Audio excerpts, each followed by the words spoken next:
Mike check. Welcome back to another episode of the Second Half Podcast. I'm your host, Jabari Saunders, and we got another great episode coming to you. Before we get into this great conversation, be sure to hit that like button, follow, subscribe. Also, hit that link right below. Go ahead and check out the new merch that we just dropped. I'm telling you, it's going to be your favorite hoodie. Make sure you go ahead and grab some of that. So, without further ado, I got none other than my man, Tim Parham, 10-year pro overseas. I mean, such a great conversation. We get into his second half over at NBA 2K, so we get to talk a little bit about that. So, Tim, appreciate you jumping on the podcast, man. How you doing, man? I'm good, bro. Happy to be here. Thanks for having me. Yes, man. sir. Yes, sir. So, let's go ahead and dive right into it, man. Like, where you from? Chicago, man, all day, man. I've lived in different areas, you know what I'm saying? Suburbs, Chicago, like the city and the suburbs, you know what I'm saying? Like, grew up, my family we all from the low end, Chicago, 35th Street. I went to school at Liberty Academy over there on 79th and Western, went to Hillcrest, so a little bit of everything, you know what I'm saying? So, yeah, well-traveled and all that. Nice. So knowing basketball is key and huge in the city of Chicago. Did you end up playing any other sports, anything? Or? Nah, I barely played basketball. Like, like I didn't start hooping until I was a junior, so it's like, I was late bloomer, man. So, I used to be trash at basketball. I ain't gonna hold you, man. Like, I wasn't that good, man. My family got a rich basketball heritage. Yeah, absolutely. So I had to I was kind of on the back burner and all of that. I was always hooping, and I just wasn't good until one day I just took it serious, and I just never looked back after that. Yeah, the Parham name, I mean, there's a ton of y'all out here, so everybody is all tied into basketball. So how did they or even if it was them, who was the one that just really put the ball in your hands to have you say, okay, you need to be out here playing for sure? I would say this. My dad always put the ball in my hand, but, it was kind of up to me to want to make that jump to actually take it serious because he was still hooping, so he didn't really have time to show me how to play that.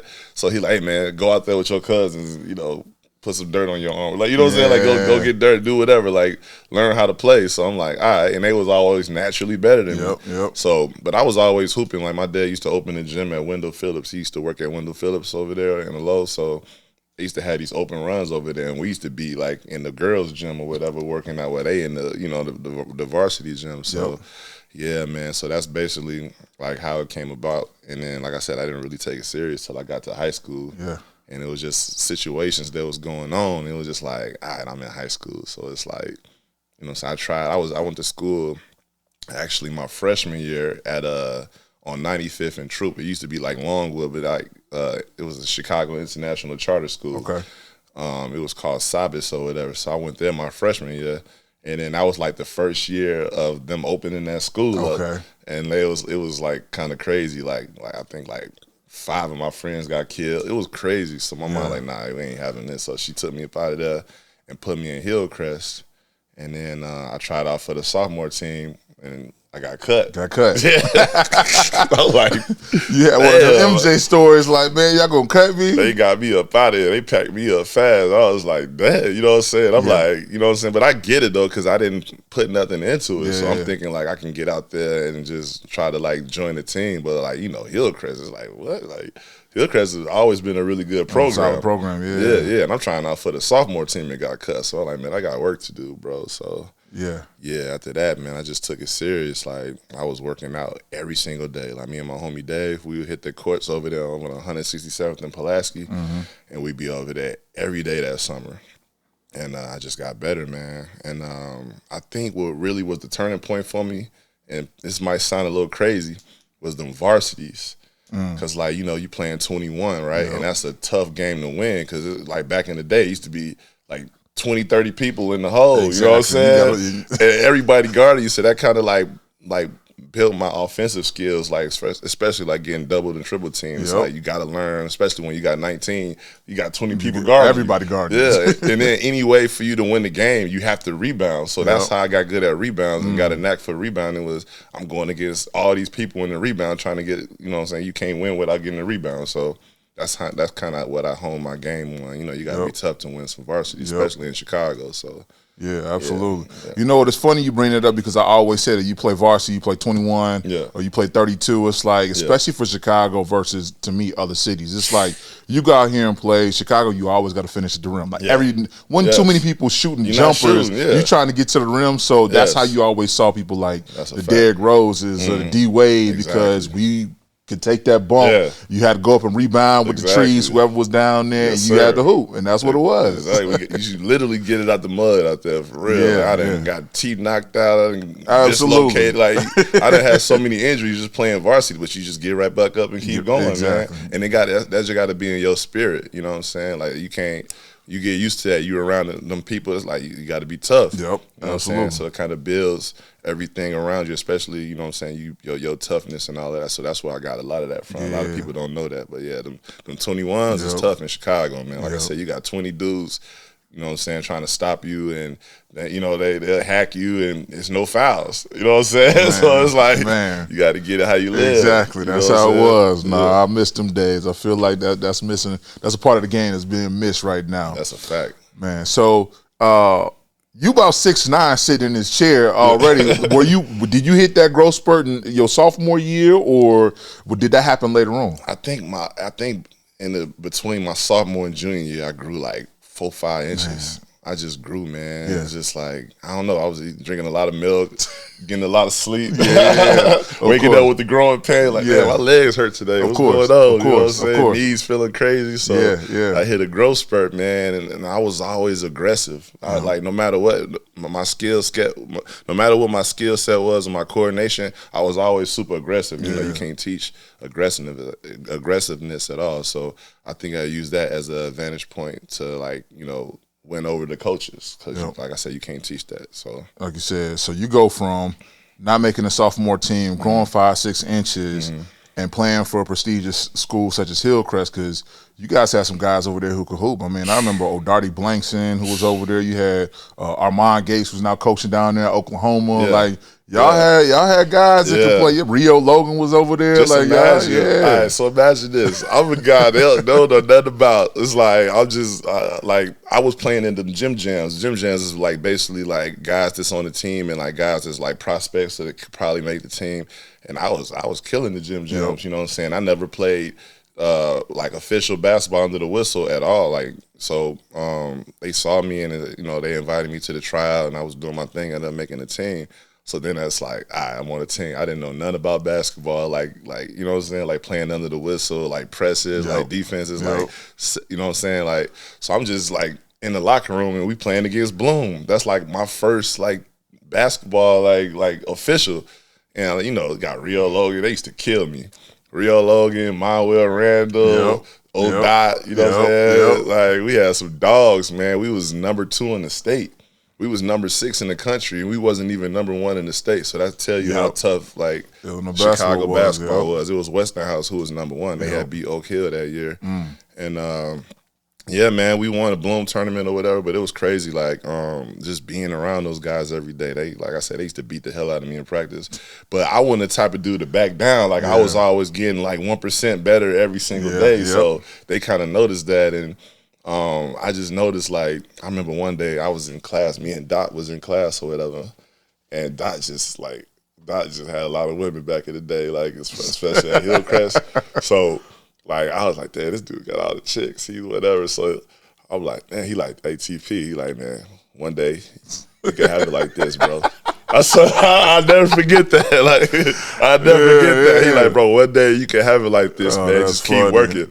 I'm like, all right, work hard, get chicks. All right, I got it. Yeah. Of course, that was the recipe that you needed, the ingredients for high school basketball. That's the motivation, man. That was the motivation, bro. Because, I mean, yeah, that's what we did it for back in the day. It's like, man, because you never know, like, that's just what it was. So, yeah, man, just playing with those guys made me better every single day, and I thank them all the time. Like, man, y'all helped me a lot. Just not about, you know what I'm saying? Like, they was, like I said, like, we was going at it, but it's like they knew I wasn't backing down, but it's like they was obviously better than me. Right, you know what I'm saying? We got 3 Division I guys on the same team. It's like kind of unheard of back in the day. So it's usually like 1 or 2, 1 max probably, you know what I'm saying? One in that guy. We had 3 of them already signed, full rides. I'm like, man, like, So yeah, so that was definitely good for me. Nice. So your journey was totally different. Like you said, you got to play with some guys that were much better mind well as well, right? A dog. They could all play. So your journey was different. Like you weren't being recruited right out the gate to go play Division I basketball. So tell me a little bit about what that transition was. Like, did you have any other schools that was looking at you at the time? Nah, man. Like, well, when my senior year came around, I was getting like some JUCO looks or whatever. Like JUCO, like they were seeing a little upside in me. They noticed like, okay, this guy only played 1 year of high school, and when every time I got in the game as a junior, I scored. I remember one game, I had like 6 block shots in like 10 minutes. Yep. You know what I'm saying? It was like, who's that coming in the game? Right. I had to do something when I come in the game. I'm not coming in the game to get cardio, and I guess some teams noticed that. So my senior year, it was pretty cool. I was like the 6th man or whatever. I was coming off the bench behind Tyree Robinson. We finished 25-5, and the school in Iowa reached out to me. Ellsworth Community College. And they like, hey, you know, like, we like your game. We want to bring you down on a visit. And I'm like, cool, like, let's go. You know what I'm saying? So went down on a visit, and then, like Troy Mullenberg and all those guys, they liked my game, and they knew I was still raw, though. Yeah. So I was basically a project, but I was a fast-moving project, if you know, because it's like I just started, but I made a lot of progress or whatever. So that, yeah, you know what I'm saying, they brought me down. So, and then I reached out because I know my homeboy that was on the team, Chris Dreyer. Yep. He, you remember Chris, right? Yep. So he had dislocated his shoulder. So some teams was kind of scared off by that or whatever. So I'm like, man, like I had another guy. He was our leading scorer. He a dog. He got bounce. He could shoot. Athletic, like Chris Dreyer. So they brought Chris Dreyer down on the visit, and he killed in his visit or whatever. So they ended up like bringing both of us down. So we was roommates down there. Yep. So that was super cool. So that's how I kind of got into the JUCO situation.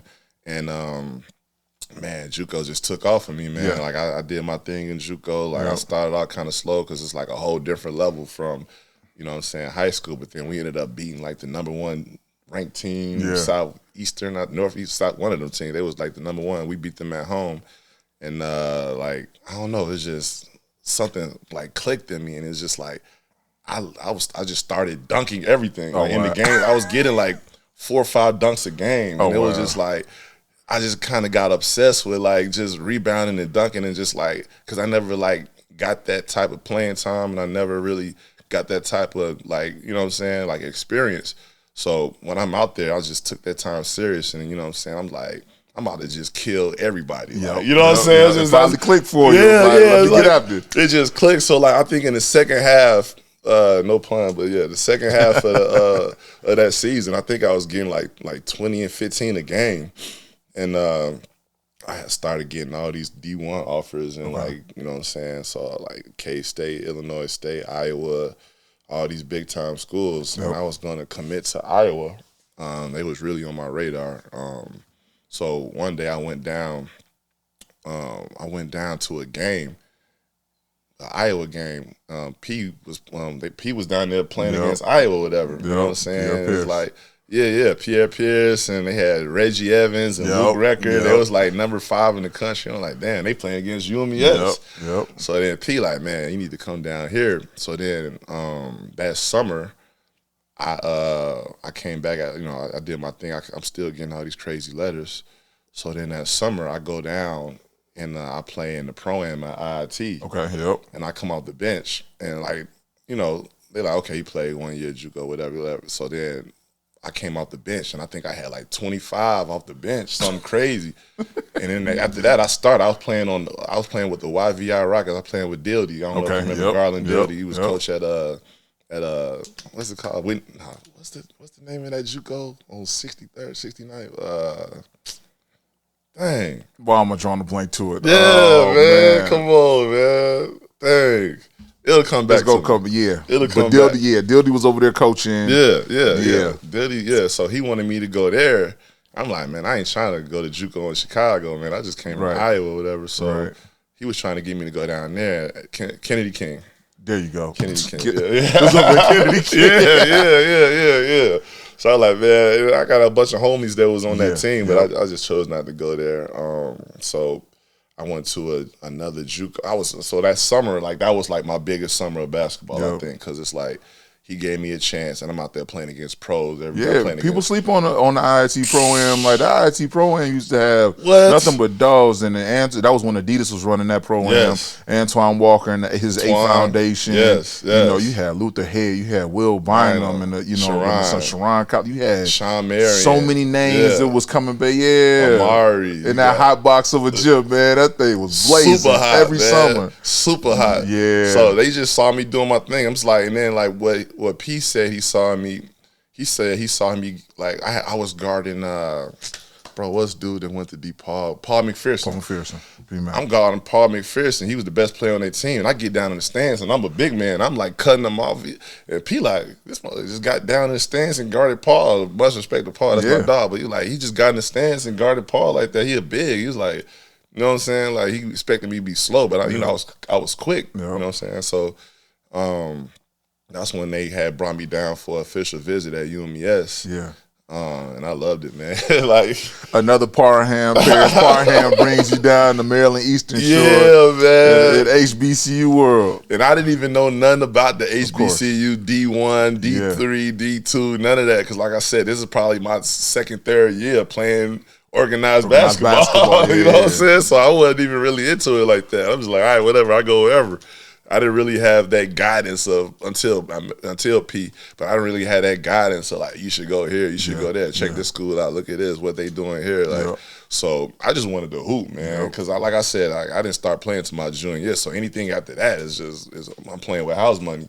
You know what I'm saying? So, so I go down to my visit, and it's just love. Like, it's just like beautiful black women everywhere, and just like homies, and it's like very like family oriented, and I fell in love with the campus. I think they had the #1 ranked campus in the nation at that point. Like beautiful campus. Like it was really dope. So I committed on the spot, man. I was like, I want to go here, bro. Like it was like the opposite of what it was at Iowa. You know what I'm saying? Like I love Iowa. Like that's like. That really helped me in my growth as a basketball player for sure, but it was like a culture shock because you know where we from is probably 98% black. You go to Iowa, the opposite. The opposite. Only black people there are like, you know what I'm saying, like athletes. You know what I'm saying? So I go from that to like all. It was crazy. So it's like, I was like, all right, I'll go here. It's cool. Like, so I went to end up going to UMES. I committed, man. So what I had to do is, since I was JUCO, now you know all the rules. Shit. Now you can go to JUCO, play 2 years, and play 4 years. Got 4 years now. We got eligibility, like bro. Like, let me get in on that. Yep, exactly. But man, I ended up going there, and I had to sit out for it. You had to do a year residency since I went to JUCO and didn't graduate. So I did that, and I'll tell you this, man, like. That year I sat out, I was just so inspired to make it to the NBA and do all of this stuff. I was in the weight room every day. I'm in the gym twice a day. Like I think I gained like 15 pounds of muscle. Oh wow! And I was just I went in kind of skinny. I came like, you know what I'm saying? I was just like okay, D1. I'm seeing these guys playing all these big time schools. Like, man, I got to be ready. So I'm just gonna take advantage of my time and just stay in the gym. So I just lived in the gym, bro. I like literally lived in the gym. I would be in the gym 24/7. Wake up, go to the gym, go to class, go lift weights, get out of class, go shoot, go work on post moves. Now we got drills. Now we got individuals. Like people don't understand. Like that's the process. That's the process, and that's what it takes. Like, you in the gym. When you hit that college mark, it's like you in the gym. You go to school, and you in the gym going to work. That's it, man. That's your job. They not paying. They not giving you a scholarship to go to class and get grade. They give you a scholarship to go there and play ball. You got to go to class to be eligible. Right. But they, you know what I'm saying? Like they give you that money to go there so you can be an athlete and you know what I'm saying? Like make that money because you know like the basketball program makes the most money in the school. So. Yeah, man. So I just felt like they gave me that opportunity. So I was going to do my part and like doing my job to be the best athlete that I can be on and off the court, and just show up and do my thing. So that was my first year there, just like living in the gym. And I was down there another, it was like half the team was from Chicago down Yeah, there. it P sure and Coach was. Trotter, Exactly. They was recruiting a lot of Chicago yeah, guys it was at like, the time. yeah, for sure. So I felt that hole. It's like, the homies down there. You got T. Trotter, Aaron Wellington, and went to De La Salle. Yep. You got guys that was nice. DeWitt Scott. Yep. You know what I'm saying? Yep. Whitney Young. Like we had some Yep. guys down there from the crib. So Carl Pruitt, Jason McKinnon from Big J from Julian. Like, you know what I'm saying? Like. Yeah. They're my guys. So half the team was from Chicago, so I was good, and really helped my process down there. So that was my first year down there. Then after that, it got lit. Yeah, I bet.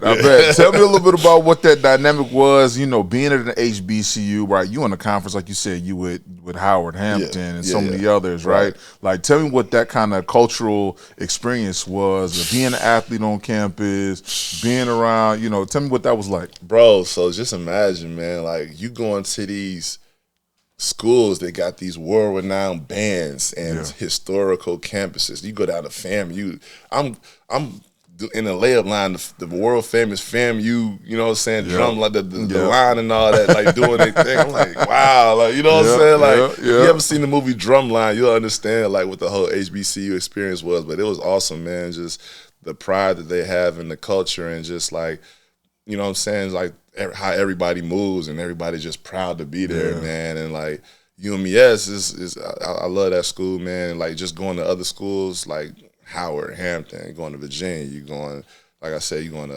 Bethune-Cookman and Daytona Beach, Norfolk State in Virginia. Like, you know what I'm saying? It was really dope, man. And then like on top of that, you playing against some pretty big schools, like because like.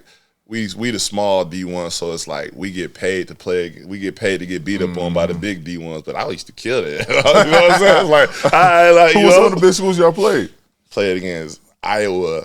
Played against that was my sin. Played against Iowa. Played against Maryland when they was like top 10 after they won a championship. Played against George Washington when they had Mike Hall and Pops, and I gave them about 18 and 10, something crazy.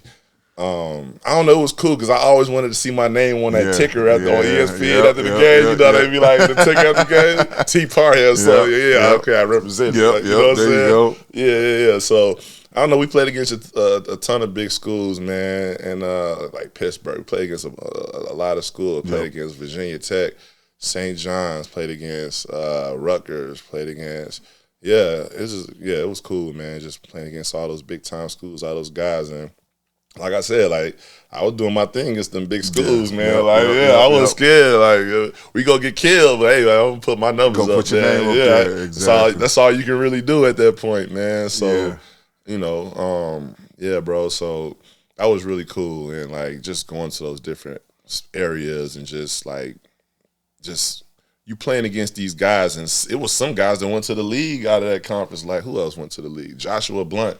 He was Joshua Blunt, and then Devin, my boy Devin. He played with Kobe the next year. Oh, wow. Yeah, my boy Dev. He played at Hampton or whatever. He didn't get drafted, but he was killing Summer League or whatever. And ended up playing with Kobe the next year with the Lakers. I'm like, damn, that's what's up. Fine. Yeah. One of your goals that you even said, you was like, man, once you finally figured it out and started to make sense to playing on the court and things, and then you said that you wanted to try and make it to the league. Yeah, for sure. So you spent, the second half of, your college career there at Maryland Eastern Shore. You graduated over there. No, I didn't even graduate. Okay. So I put my name, like after my junior, I felt I was NBA ready because like I led the league in rebounds and double-doubles, and every team, like I was getting triple teamed and I was doing this. Yeah. And then so it's like, man, like I think I got a shot. So I put like either way, I want to be on some kind of radar or whatever. You know what I'm saying? So I ended up putting my name in the draft for the 2005 draft. Okay. And I was getting some looks. I was like, oh, snap. Like, they got my tapes or whatever, and they seen, like, the stuff I was doing. And they was like, okay, like, you can hoop. So I had some workouts lined up, but then something crazy happened. Like, right before my workouts, I stayed at UMES for that summer or whatever, just trying to get ready for all of that. And I was playing ball with, like, I was playing, like, pickup in the gym, like, just trying to stay in shape or whatever. I was always hooping. So I'm playing with some of the guys that's on the track team. and I caught an elbow, and it knocked 3 of my teeth through my top lip.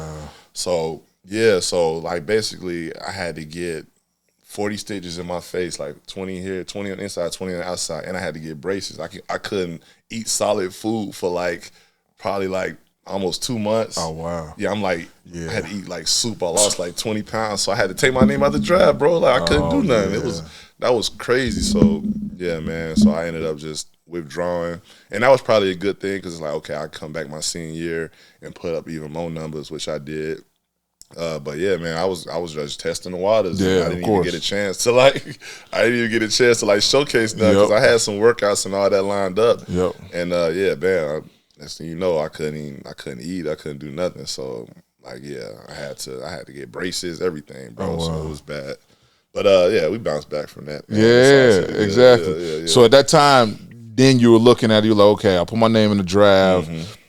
Got a little setback. So then what was the decision for you then at that time? So I just, man, after I healed up and I was able to play, I started playing and I just started getting back stronger because, like I said, I couldn't eat solid food for so long. Anything that had salt in it, I'd damn near cry. Cause it's like, bro, it was crazy. It was bad, man. My mouth was, it was super bad, man. So I ended up just starting back hooping. I had to wear this crazy mouth guard and I was looking crazy, but I was just still hooping or whatever. And just got back into it.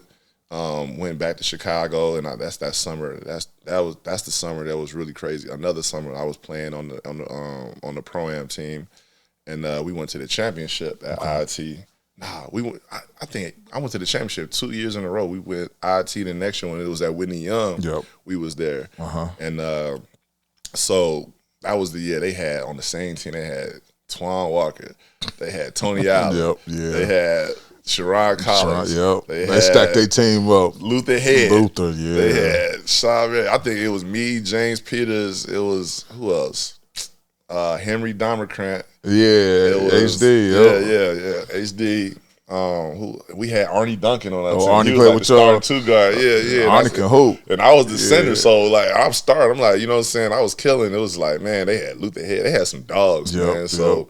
They had Dillion. Dillion? They had Sneed on the team. Yeah, they had Steve. My cousin Steve. They had some killers on that team, man. They ended up beating us, but I remember I was going at Twan hard. I think I scored like 6 straight on him. He just gave me this smirk. I came down and dropped like 40 footers, like all net. I'm like, exactly. It's different, young fella. Different, man. Super different. It's the reason why I'm a 3-time All-Star. Dog, that's my bro, man. That dude, he went crazy. But yeah, man. So that summer, I was just getting back into the mix and all that. Went back to UMES, just ready. And at that point, I had all eyes on me because it's like, I put my name in the draft, so it's more notoriety. Everybody like, who is this kid? Like going back to school, put his name in the draft, this, that, and the third. So we would go on the road, and I'd be warming up or whatever. The whole crowd overrated every time I get the ball. But then at the end of the game, they look at the stat sheet like, nah, you good, bro. They don't look at that box score like, nah, he just gave us 25 and 20. Like, nah, like we gotta relax. Like, you know what I'm saying? So yeah, that was a cool process, man, and just coming back. And just everything coming back full circle because we played in the Guardians Classic. That was like our first, the first games of the season. You start off in them games, them tournament games or whatever. And I was the same tournament. I went down and seen they was playing against UMES, Iowa, and it was at Iowa my senior year. So I was like, wow, this is the same joy. So we ended up playing against Iowa. We lost to them. They was number 10 in the nation. They had bunch of dogs on that team, and I think I had 15 and 12. And then the next game we played against Utah State, and we actually beat them in overtime. I think I had 20 points in the second half. Oh, wow. And then we actually beat them, and I was first team all tournament, all that. And I'm this is where it's at. You know what I'm saying? You getting the accolades starting to come into on top. Yeah, I love it, man. And it's mind you, this is probably my 4th year playing basketball. So it's that was pretty dope. So yeah, just doing that and just putting up double doubles, man. We had a decent season. We had the youngest starting 5 in the nation. It was me as a senior and four freshmen. Oh, wow. You know what I'm saying? So it's like, come on, coach, what we doing? Exactly. This how y'all finna do me my senior year? No vets, but just double freshmen. Yeah, man. So I had to, like, it is what it is. That's what it was at that point. And like, it just had to, do what I had to do, man. It was a lot of going on, but we won. I think we won like 10 games that year, but it's tough to win on that level, man. Especially like with the circumstances there was. But I wasn't tripping, man. It's like, I'm gonna do my thing regardless. Like, I'm gonna try to help us win, and I'm gonna do what I can. I think I did the best that I can do at that point. You know what I'm saying? It ended up being the all-time lead rebounder at that school. Nice. And yeah, man, it was a blessing just to be there and just to grow as a basketball player and as a man. Yeah. And I didn't have no complaints at all about that school, man. Like, it's a really dope place to be. And like I said, like I remember talking to like some of the guys that I went against back in the day, like, man. And I always asked them, like, man, what was y'all scouting report against me? I was getting triple teamed. They knew my moves. He was like, my homeboy that played in Iowa, he was like, look, before we played y'all, like the practice before we played y'all, they were just putting like all newspaper clippings on me. And they're like, this is the dude we finna go against. So y'all better, you know what I'm saying? Like they showed all my film. He likes to go to his right. He does this, he does that. Like, you know what I'm saying? So they knew my every move. Scout reports was different. Yeah, man. So I just wanted to know, like, man, what was y'all like? What was it like? Like, man, they was like, man, just stop you and we good. I was like, all right, that's fair. Like, take him out the equation and we already good. Yeah. They like, he gonna get his numbers, but just don't let him, like, you know what I'm saying? It's like just kind of like have him contained or whatever. Yeah, man, I miss those days, man. So you ended up, you put your name in the draft. Did you get to hear your name called? Nah, man, I wish, man. Yeah, I definitely wish. Like. It was crazy. Like, I had got invited to Portsmouth and all of that. I averaged like 14 and almost 11 rebounds my senior year, and I had got the invite to Portsmouth, but then they took it back because of what's that team, man, that went to like the Final Four? George Mason. Oh, George Mason. So they invited all them seniors to Portsmouth. So after my last game.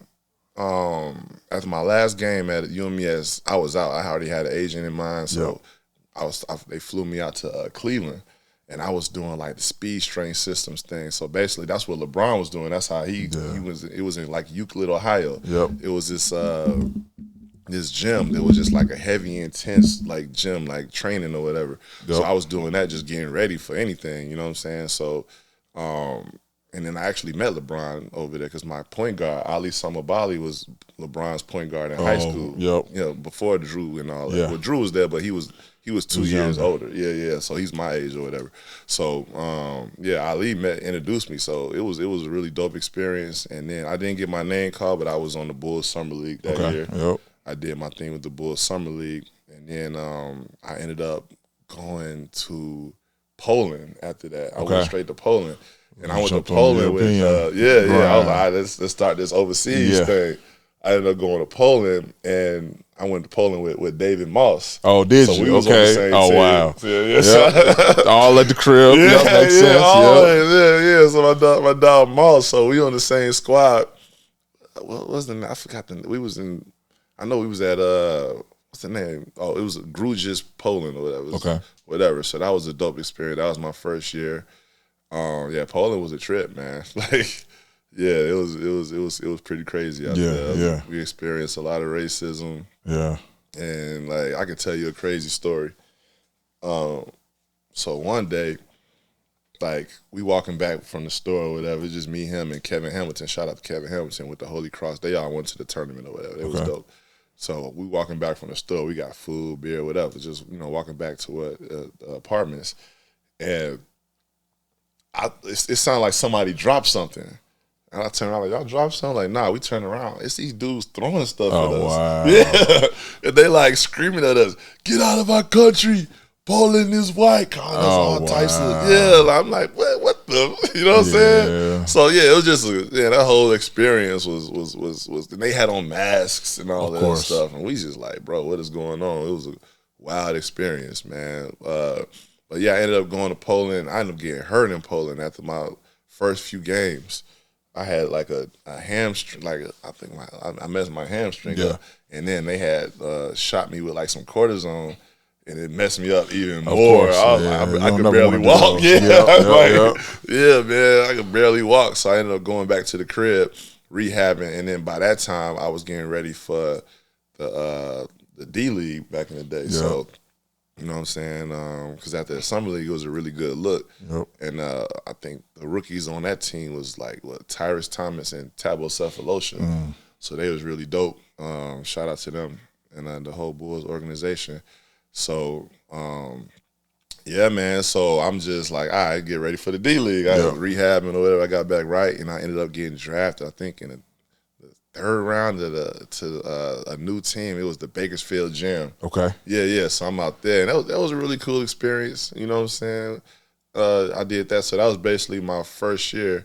And then I left there because I got a big contract to go play in Germany in Hagen. Okay. So I played in 3 places my first year. Your first year, you was moving around. Yeah, I was moving around. It's like, okay, I guess this is how it's gonna be. So I ended up going to Germany for the second half of that season. Bundesliga. Yeah, it was cool. Yeah, Bundesliga. Yep. I was out there in Hagen. It was cool. Did my thing out there, and it was just a learning experience. Like just being in Europe and just.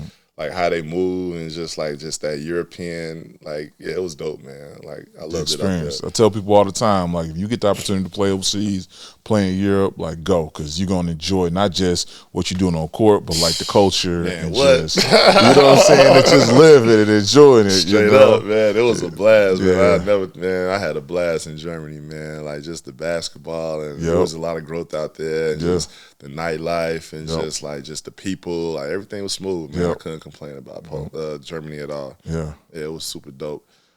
Where'd you end up playing after that? Because I know you spent some time in. You went even out to Asia for a little bit. Yeah, for sure. So after Germany, what did I do after Germany? After Germany, I went to Mexico. Okay. I went to Mexico, so that's my second year. I go to Mexico, right? I'm gonna tell you a crazy story about Mexico, right? So I get out to Mexico. So they fly me out to some team. It was in Morelia, right? Okay. I go to Morelia, and I'm averaging like damn near 40. You know what I'm saying? They're like, all right. So then they stopped. It was something about the money, and the team was gonna fold. That's what was going on out there. So they found me a new team. Go out to what part of Mexico is that, bro? I know the logo is the Lobos or something like that. Dang, I forgot the name of that team. But they flew me out there, right? So I had to play the same day that they flew me out there. And you know how that is. It's like, all right, man. Nobody on the team. Yeah, it's like, all right, man, this is what we doing. Right. I can't even get a rest, so they fly. We need you to play tonight. They pick me up straight from the airport, and we go straight to the court. So I think I had like 8 points, but I had like 16 rebounds. So but you know, when you playing in Mexico, you got to be MJ. Exactly. You know what I'm saying? They're looking for you to put on the show. They're looking for you to put up 30 and 40 points. And I was in Saltillo, Mexico. That's Saltillo. Saltillo Lobos. So they looking at me like I'm crazy. Like 8 points. What's that? 8 points. Get your goof out. Right. I'm like, come on, bro. So if you know anything about Mexico and South America, it's like this. They get you out the door. So they had brought some dude and they brought a guard in because they already had another big, my boy Lewis. He played at La Salle or whatever. So I'm like, oh man, they about to get me out of here. I'm talking to my agent, like, man, what's going on? He's like, don't worry, I got you something in Argentina. You leave after the next game. I'm like, all right, cool. Like, they just play the next game and you out. Like, don't worry about it. I got you something in Argentina and it's more professional. Wow. Cool, right? So I'm like, all right, I'm going to go to Argentina. They're like, all right, what else? Just play this next game because the dude wasn't eligible yet. Okay. You know what I'm saying? I was already in the league, so that's why I was able to like just jump and play right away. Yep. Versus this dude who wasn't, he didn't play. Get his papers together. Right. All that. So like 2 days later, the next game going on, right? He a guard or whatever, right? I'm like, all right, I'm about to go straight crib with these balls, right? Like they did this. They want to give me up out of here? Okay. Yeah. When I tell you I dropped 35 and 20. 35 and 20. Yeah. So then the dudes sitting courtside, this is supposed to be my replacement. You know, they come in, the Nike slide with socks. So you think he might, I'm like, all right. Let's see what happens. Every bucket, I'm looking at him. You know what I'm saying? Every bucket, like, yeah, motherfucker, you going home. I ain't going to the crib. Right. You know, even though I got this You're other about offer. to say you going anyway. Yeah, so I'm killing it, right? So then it was one more game. They were like, hey, play one more game. We play tomorrow against the number 1 team, right? All right, cool. I think I dropped a hot 26 and 15, and we won. And we won the game. So then they like, okay, look, we want you to stay. We need you to stay, right? Please stay. Yeah. The dude Paco, that was his name, Paco. Please stay. We pay. So they were like, we'll offer you $3,000 more, and you'll get. They just offered me all this crazy stuff, and I'm like, all right, I'll stay, whatever. Okay, right? So they sent the other dude to the crib. Oh wow. Yeah, they sent him to the crib, and then I came back because we were staying at hotels. I was ready to go. Yeah. So I'm in the joint, and I'm trying to. They had somebody go in there and take my passport. Oh, stop it! I came in. I knew exactly where my passport was. It was in the same spot. I go in there and I look for my passport gone. So at the end of the season, I had to get an emergency passport just to go back to the crib. Go back home. Yeah, man, I got it, bro. I got a million stories, man. Like, yeah, you know, those are the parts that people don't really get to understand. You get to go overseas, you play, all of those good things, but then you hear these things are like, all right, we want to keep you, so they're gonna find any type of way they possibly can to keep you. You know what I'm saying? Like, man, the money talks, man. Exactly. And then I'll never forget when I was playing my last year. I was in Fez, Morocco. They had a dude that was playing, and then they brought me in. Literally, I flew literally on Christmas Day. Get over there. I'm thinking they ready to, I'm about to suit up and go to the gym. It was like, no. We don't have practice. You don't have practice today. I'm like, I don't have practice today. I'm like, y'all just got me sitting in this hotel room just eating good, and I ain't getting no shots. So I'm like, all right, I got to go for a run. Right. And this dude, they was like, man, we got to get him up out of here. So they was waiting to get Buddy up out of there. Yes. Literally, they was like, yeah, we got a game tonight. You playing? I'm like, man, I ain't touched the basketball or nothing. That's like, what are we talking about? That is wild. Yeah, it's crazy. They move really different, man. Overseas, it's a whole different thought process. It sure is. Yeah, they think different, man. Exactly. So then after that, after that year, I did really good. I think I went to Brazil after that. Hooping in Brazil, it was really dope. I had a really good season after that. So now I'm entering my 3rd year. Ended up going to Turkey. Had a really nice contract in Turkey. I went over there. I led Turkey in rebounds. It was really good, dope experience. I remember after my first game, after I was eligible to play when I finally got my work visa. Yep. So we played in I forgot what we played. I think Deuce Chair or something like that. And because I was killing in all the friendly games, like I could play the friendly games, but I couldn't play like the real games until I was ready. So then I get to we play somewhere, and I dropped like 30 and like some crazy rebounds. I had like 6 dunks. So then like the team owners like my age. So this dude like, hey, look, go pack your bags. Look, man, I'm gonna whatever. I'm like, all right, pack my bags. So this dude had like a car service take me down to Istanbul. He gave me like probably like $2,000 and got me a 5-star hotel. Talking about, we'll pick you up on Monday. Have fun. That's it. I'm like, what? I was like, what? Yeah.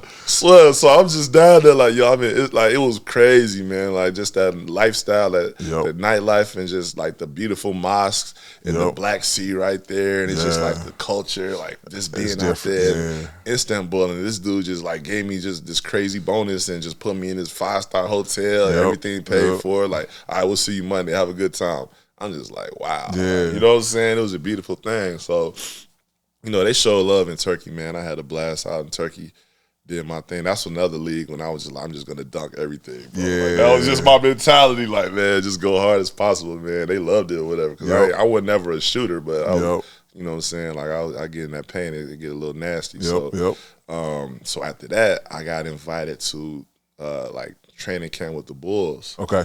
So that's where it, like, kind of, like, restarted for me. Like, we in this camp. And this is after D Rose was Rookie of the Year. Oh, wow. So, yeah, this is the year they drafted, like, Taj Gibson and James Johnson. And Joakim Noah. Yeah. They already had Noah, but, like this is the year they drafted those guys. But they had, you know, John Simons, Kirk Heinrich, Chris Richards from Florida, Luell Dang, my dog Luell. Like, I'm in the mix with all these dudes, and we going at it, we working out every day. It was so really dope experience, man. I wish I could have stayed on that team. Yeah. I ended up getting drafted to the D League again that year, the Tulsa 66ers. Okay. Iowa Energy wanted to draft me, but Tulsa drafted me like beforehand or whatever. I'm like, okay, we're going to Tulsa. So go to Tulsa, end up leaving Tulsa for Japan. They get off crazy money, man. I was like, man, I'm out, man. Exactly. Sometimes you throw this money. It's man, like, come on, bro. I'm like, all right, I'm out, man. So end up going there. Like, shout out to Tulsa 66ers. Actually, Mustafa Shakur, that was my roommate. Oh, really? Okay. Yeah, that's my dog. Yeah. We had some dogs over there, and that was actually the team that first drafted the first high school player to go to the D League. It was D League back then. Now it's first time. And then I ended up going to Japan, man. So Japan was super dope. Go out there. I'm on the team with like Billy Knight, rest in peace, Billy Knight, and like a bunch of like Wendell White from UNLV. Yeah. We had some dogs on that team. I forgot the little point guard that played at Minnesota. We had some killers on that team, and then my boy Jermaine Green. So we playing or whatever, and it was a super dope experience. I'm starting, like I'm leading the league in rebounds. It was the BJ League or whatever. We was the number one team. I was in Hamamatsu, Phoenix. Okay. And so this is the crazy thing. So we playing whatever, like, and then like me and like some of the guys, I'm in the crib, and I get a Facebook message, and it's like, hey, I'm so and so from 2K Sports. Wanted to know if you was available to do motion capture. Like, we know we recognize you, we mess with you, this, that, and the third. We want to know if you could do motion capture. I'm like, word? Like, I'm playing 2K right now. Like, for real? They like, yeah, like, like, I'm like, bro, like, man, I would love to, but I'm in Japan right now. Like, that's crazy. So they like, okay. I'm like, look, so if y'all still doing, like, if y'all still need me, like, when the season is over with, you know what I'm saying? Like, I'm down. Like, you're like, okay, just let us know. We'll let you know we're still doing it. Cool. I'm like, cool. I'm like, dang, 2K just hit me. That's wild. Yeah. So go to Okinawa the next week. And, like, whatever's a good game. So I go up for a dunk, and I got fouled. I got kind of, like, bridged, and I landed, bam, break my wrist. I'm trying to break my fall. Like, my wrist is, like, super swollen. Yeah. I'm like, damn, I'm still trying to play. Like, I'm just, we from the crib. Yeah. I'm like, I'm gonna shake this. I'm gonna shake it off, man. Like, it's all good. And I'm still trying to play, and my wrist is just getting bigger and bigger every day. Like, so then they gave me an X-ray. I had a scaphoid fracture, broke my wrist. So I'm like, dang, you know what I'm saying? It's like, that team. Yeah. So then it's like that team ended up winning the championship that year. I was so salty. So I go, next thing you know, I'm back in Chicago. I had a crib over there on 81st and Drexel. So, like, I always had a crib, like, even when I played, just because of the setbacks that could happen. I ain't finna go back to my OG crib. Like, right. So, next thing you know, I'm like, dang, I'm back in the crib. I'm back in the hood. So, I'm thinking, like, man, I'm thirsty. I'm like, all right, let me see if 2K will bring me down. I'm gonna tell them I sprained my wrist. Yeah. Tell them something, whatever it is, to get you out there. I'm good. I'm heavy right handed. It was my left wrist. So I'm like, look, man, I sprained my wrist, but I would love to do it. Like, they're like, are you sure? Like, yeah. I'm like, it's healed. I'm telling them it's healing up. I'm in the cast. Right. So, you know what I'm saying? They're like, okay, cool. Like, if you could work around it, like, cool. Like, long as it's like, you good, it's healing up. You sprain your wrist, now it's getting better. I'm like, yeah, I totally lied to him. Mm-hmm. So, end up going down there, and it was a 3-man big man shoot, right? For the motion capture, they putting us in a motion capture suit, like a body suit with sensors on it. Okay, those like those ping pong balls. Yeah. Those are all sensors. It's like all your movements and stuff. You get all that. The sensors, like, it creates data. So, so I did that. It was supposed to be 3 of us doing it. One dude didn't show up, right? Okay. So it's 2 of us. Within the first 10 minutes of the shoot, this dude rolls his ankle. So I was like, okay, this is like instant karma, right? like, all right, man. Like, everybody done, so it's just you out there. With one arm. So it's like, all right, so knowing me, I'm just like, all right, man, just go hard, man. Yep. So I just went dumb hard, and it was like 8 hours for like 2 days straight. So I did that, and so they was like, look, man, like, we know you out of the, and maybe like how I did, like the stats of what I did, they said I had the highest vertical of a big man that wasn't in the NBA that ever did that. Wow. So I was just like, I was jumping out the gym. So they was like, look, we know you hurt and you love our game. How would you feel to be a tester for our game? Like, we know you done with the season, so you could be a tester for our game. So I'm like, a tester? Yeah. For sure. So it's in LA, in Northridge or whatever. I'm like, yeah, cool, let's go. So end up going down there. I was doing that, and it was like a really cool thing. Yeah. It's basically just like, it's a QA job. You playing the game, you testing the game, and you finding bugs in the game, and you just basically reporting the bugs, and then the bugs get fixed. So the more good bugs you find, the more better shape the game is in. That's just how it goes. Yep. So what was going on with that? I did that for the summer. And then I healed up, and next thing you know, I'm back playing basketball. Right. You know what I'm saying? So after that, I think I went. Where did I go after that? I think I went back to Turkey after that. Okay. I went back to Turkey, and I had a great season over there. I did Taiwan after that. Taiwan was really dope.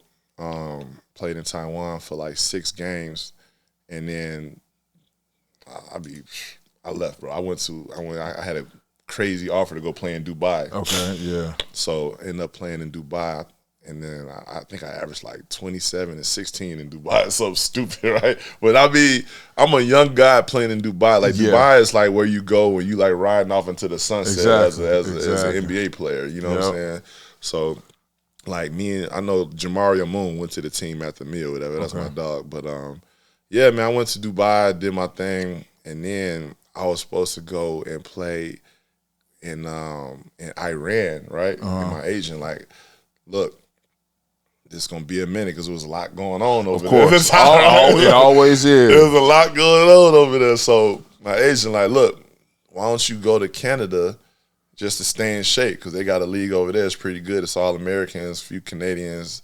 It's a good league. Just go over there and stay in shape or whatever. I'm like, I can do that till they get my work visa right. Yeah. You know what I'm saying? So went over there, and then they ended up getting the work visa, right? But I couldn't leave because I was under contract. And they're like, what do you mean? I was like, nah. I ended up, so I'm over there, and I'm leading the league automatically in rebounds. I'm like doing my thing over there. And it was a cool situation over there, man. But the thing about Canada, especially in Halifax, I think they got a worse. I think we had the most transactions in the whole world, bro. Really? When I first got down there, when I first got to Halifax, it was me and this other big, and they had other bigs or whatever. They had just played their preseason, but they lost all the preseason games. And I get to the room. We had an apartment with two rooms and a 2-bedroom apartment. So the other big that I was staying with, that was already down there, that was playing on the team, he was like, man, I don't know, man. They talking about cutting people. Might be you, might be me. I'm like, man, I ain't cutting me. I just got down here, buddy. Right. What you talking about? They ain't cutting me, Jack. Like, I just got here. They might if they see me, whatever. So, but they was wild. Like, I tell you, they cut some dude the same day they brought him in. Oh, that's crazy. Like the next day. So they brought me, another big, and a guard, and like I was in shape, so they just testing us, make sure we condition right. So we running laps and stuff, whatever. I lapped the guard, which got him cut. Oh, wow. I lapped the guard. Man, you out to end the career, bad, bro. Yeah, like that. I mean, that was the type of player I was. Like, I was always the dude to come first when we doing like you know what I'm saying, running lines and suicides. I was just always like just gonna push yourself. You always push everybody. Always, bro. Always. Yeah. That was just a Hillcrest thing, because it's like you got to overexert yourself no matter what. Like, you just kill yourself on the court. Just get it done. That's basically the mentality I had. So I'm always gonna be in good shape. Yep. So I ended up lapping the guard. They said, oh yeah, you gotta go. They were big about to lap the guard. Like, what are we doing here? You know what I'm saying? So I think I had that year, like 12 roommates. Dang. Yeah. That whole season, they just moving people in. I had 12 roommates. That's crazy. Yeah. So then we finally got it right, and then like I'm on a team where like when they finally got it right with the transactions, because I was a mainstay obviously, but then we got a new coach. We had, what's the name as our coach?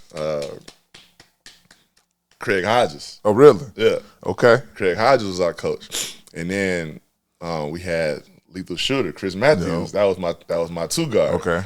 So it's like, all right, we started winning these games, and we just had a crazy surge, and then we ended up taking out the number one team in the whole league, and it was crazy in the playoffs. We took them out, and then we ended up going to the conference finals.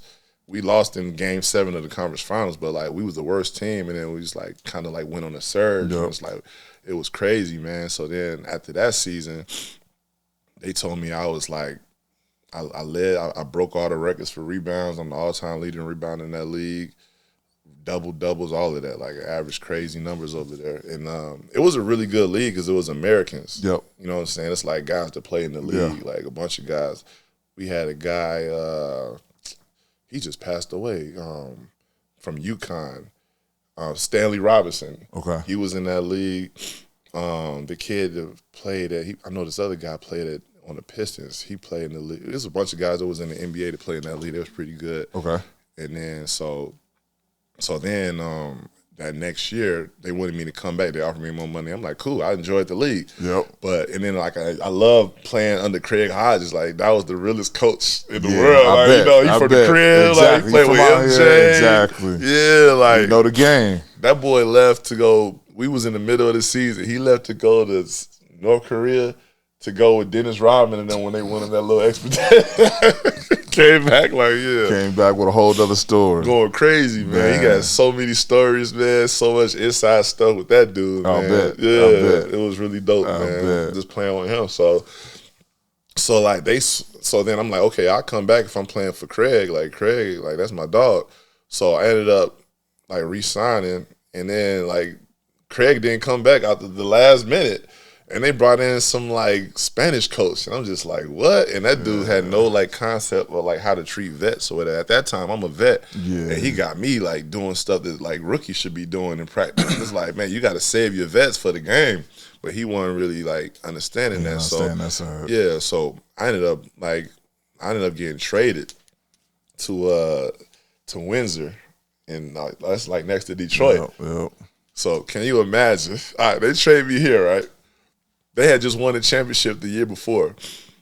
This team had Tony Bennett, Jamarcus Ellis. Yeah, it was number of Chicago guys on that team up there at Windsor. Q. Nothing but I remember that. Big Dre and me. We had a whole Chicago 5. That's it. And y'all right across the border going back and forth to Detroit. Yeah. We had Tone. Man, listen, man. I'm like, y'all really just did this? I'm like, are y'all serious?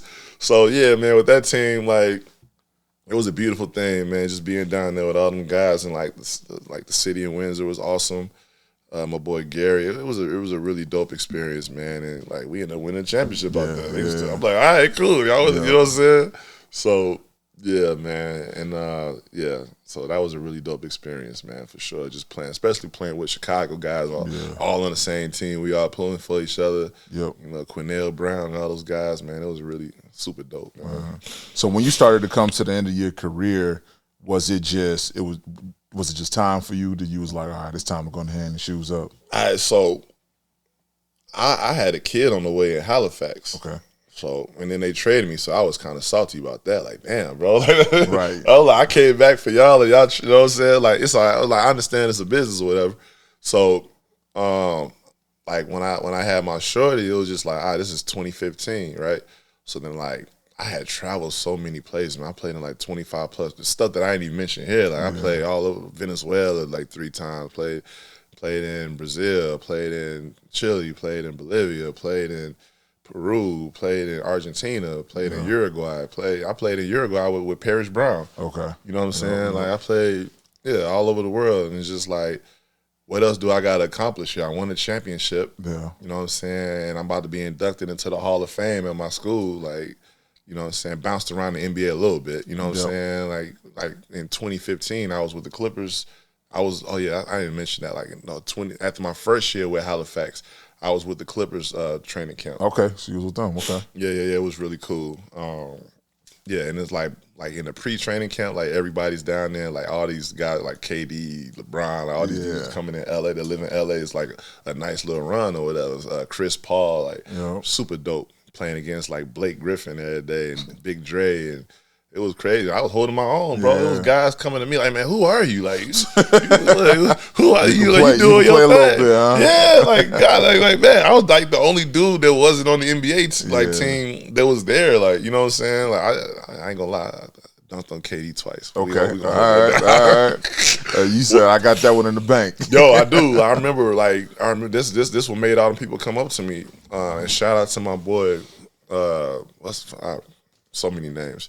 But I remember we was playing, and the ball had came off, and like somebody shot the ball and it came off, and Mike Beasley and KD went for the rebound. I just like kind of caught it like this with the left, boom, dunked it on it. They like KD like, God damn, like where this dude come from? Yeah, man, my boy Irv, after he seen that, this was a crazy time. So after he seen that. And I was done with the Clippers. Then he brought me in with Phoenix, right? So I'm down there working out with those dudes, and it was a really good experience just being down there with them. You know what I'm saying? They had Isaiah Thomas. They had, what's that European guard they had that was nice? Remember the dude that just recently retired? Yeah.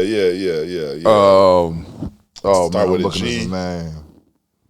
Dang, what's his name, bro? He was nice. He's gonna come back to me though. Yeah. He was nice, and they had the twins, the Morris twins. They were pretty good. Plumlee. Yep. They had Gerald Green. Yep. Yeah, it was. They really had a nice dope, little squad. Yeah, for sure. So after I was done working out with them, then the Lakers called me. Next thing you know, I'm working out with the Lakers. Oh wow. Yeah, so I'm like bouncing one down with the Clippers, then I'm Phoenix, then I'm back in LA. It was a crazy circuit, bro.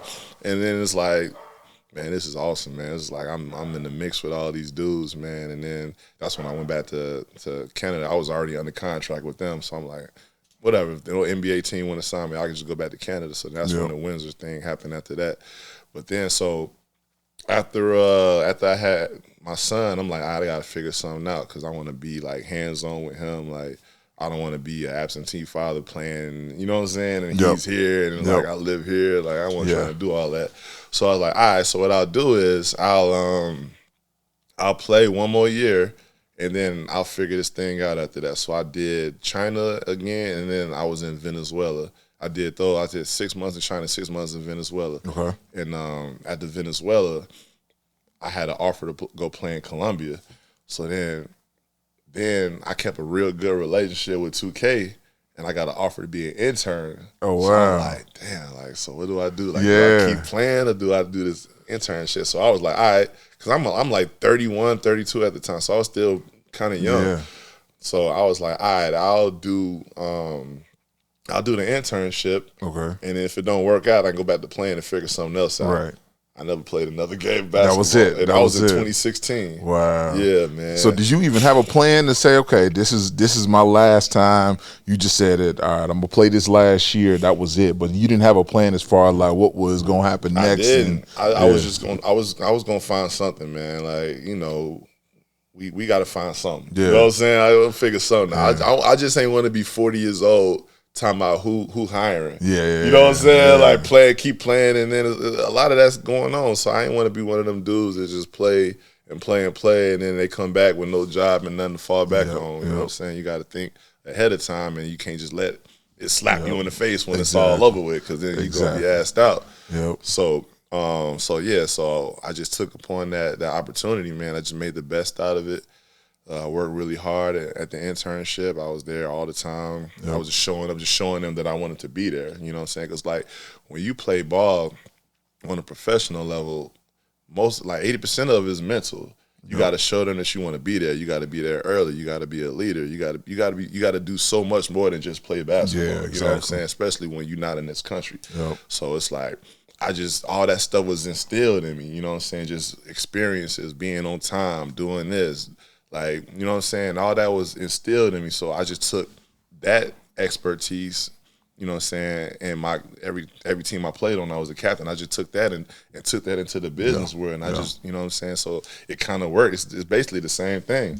So I was an intern, and then I did my thing, and I'm telling them, like, I want to be here. I'm telling them this after this. And they're like, we know, like, all right, look, we'll bring you down to the QA department. So it was the same QA department, but they had moved from Northridge, and then they moved to Las Vegas. Okay. So I'm like, okay, I'll so move you to in Vegas. Vegas? Oh, you telling me I'm gonna work in Las Vegas? Like, okay, like, all right, that's So cool. tell me a little bit about what the QA position is. Like, what's that day-to-day look like? It's just basically just writing bugs and just you just trying to testing the game, writing bugs, and just you just seeing the progress of your bugs of the stuff that's being corrected. You just seeing it from you, and then like the producer gets it, he fixes it or whatever. That's just basically what it is. It's QA. So you're basically in there writing bugs, testing the game. And you doing that on hours and hours, and you just just like trying to like basically nitpick. You're trying to break the game, basically. Yeah, exactly. Trying to break it, and then just like you're reporting it, and it gets fixed. And like, man, I made a difference. You know? Yeah, exactly. This is a major game. Right. This is a major game. My change is in this game. And my change, what I just said, affects millions of people around the world. Exactly. So that was pretty dope. So I did that. I did that for like 2.5 years. And then I was, just always in tune with VC. You know what I'm saying? VC is like where I was at as an intern. Yep. I was always in tune with them and telling them, different things, and they're seeing my progress. So ultimately, they just brought me up as a developer, and that that came to part in 2019, and I've been there ever since. And it's just a blessing, man. You know what I'm saying? It's just like, wow, like I'm the journey and just all of that from being a DM on Facebook. Tell me about it. So now, and then like motion capture, like nobody ever was a motion capture talent, and then they turned into a developer. Never happened before. Never happened before. So it's like it's just a blessing. Shout out to like Zach Timmerman and all those guys that believed in me from the jump. And then I'll be talking to my homies, and they be like, "Dude, you went pro twice." And yeah, like, exactly. Nobody ever be able to do that. You know what I'm saying? Man, bro, it's tough, man. You just gotta have that intestinal fortitude. You just gotta believe and just be, relentless, man. And that's how you get through life. You gotta stay relentless. Like no matter what nobody tell you. Like I remember back in the day, they was telling me I couldn't make the high school team at Hillcrest. Exactly. I was like, all right, I'm make the high school team. I'm in the Hall of Fame at a Division I university now. So you never know what you know what I'm saying, the heart that somebody has, man. And like a lot of that just comes from just within and just people telling you can't do it. It's just like, I'm gonna prove y'all wrong. You know what I'm saying? It's like, I can't do that. That's the worst thing you could do is tell me I can't do something. You gonna cut me? Okay, you gonna cut me from the sophomore team? All right, I'm gonna make varsity. You know what I'm saying? Like, so it's just you just gotta have that drive, man. A lot of people lack that, and it's just I feel as though as humans we can do anything in this world we want to do. Agreed. Like anything in this world, like.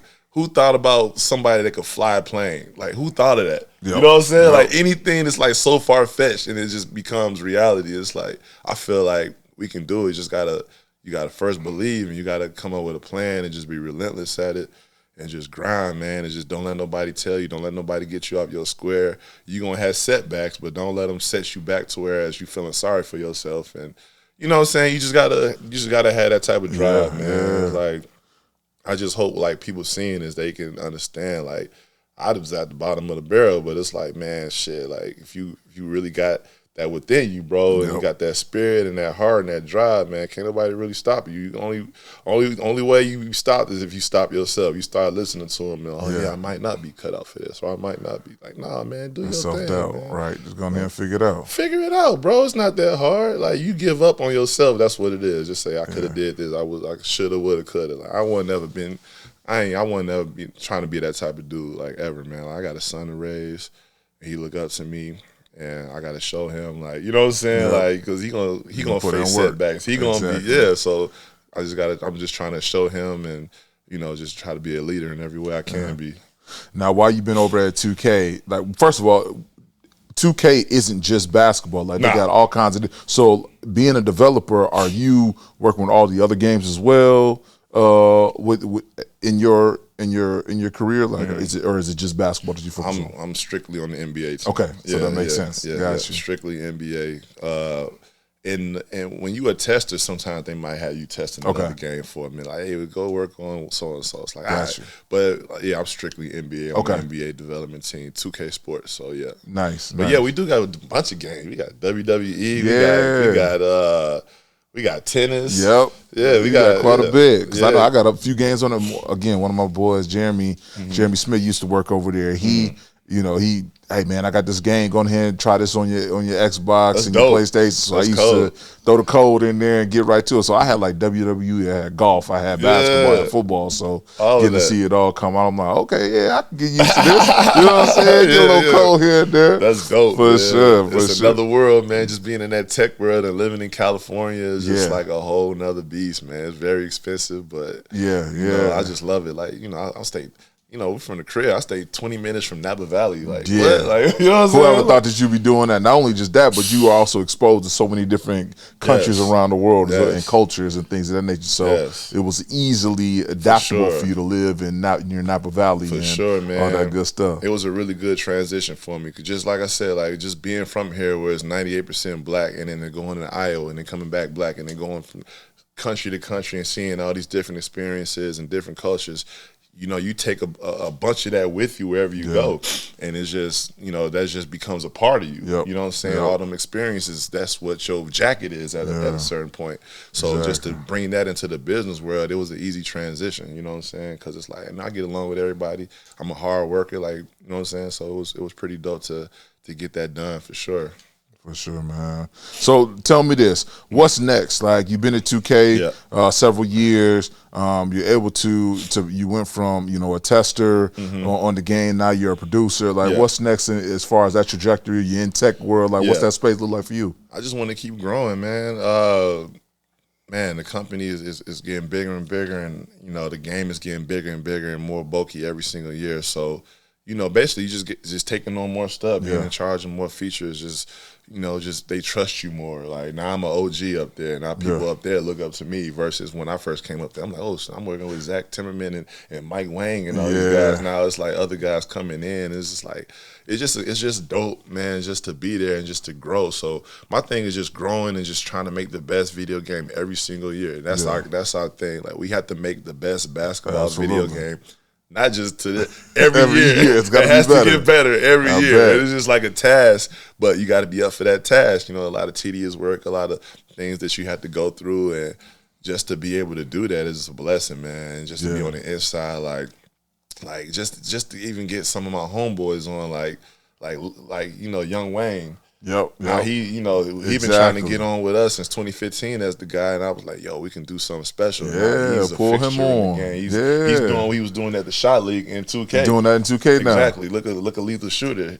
Initially, he just wanted his jump shot in the game. Now he has his own gym in the game. Wow. You know what I'm saying? You can shoot against Chris Brickley and all these guys. You know what I'm saying? So it's like just to see that and just see the growth and of all those guys within our game, and just to know I was a part of that. It's just love, man. It's just like, man, like, I don't never forget nobody, man. So it's I just try to keep up with that, and I guess that's why I'm so blessed too, because I don't forget about people. And the more you know what I'm saying, the more you put out there, the more you get back. You know what I'm saying? Absolutely. So it's just good karma, good juju. You know what I'm saying? So I just try to keep up with that. And man, just keep mashing, man. We got video games to make, man. Everybody gonna love the games, man. Yes, sir. We got some games to make, bro. Absolutely, dog, man. Tim, man, appreciate you being on the Second Half Podcast, man. Your journey is incredible. Seeing it go from literally being the last man on the bench, not even being picked up, to where you are now. Like that's an incredible journey. For all those staying in tune, man, make sure you hit that like button, hit that follow. Be sure to share it out. Another great conversation. Hit that link below to grab some merch, and we're gonna be back with more episodes. We out. Peace. Appreciate y'all.